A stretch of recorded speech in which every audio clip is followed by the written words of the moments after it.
Sono passati 15 minuti di cottura.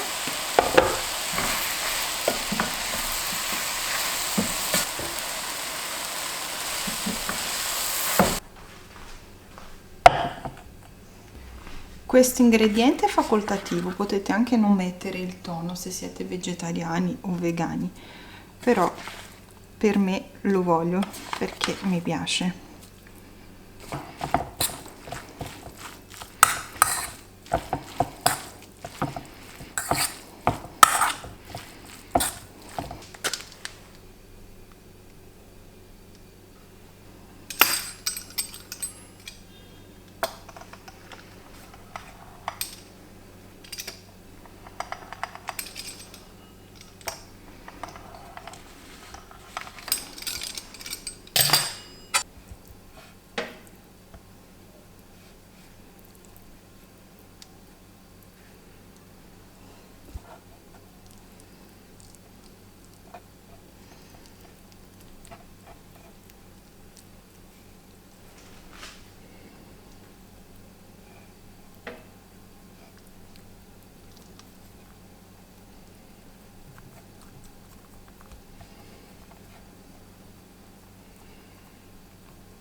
Sono squisiti.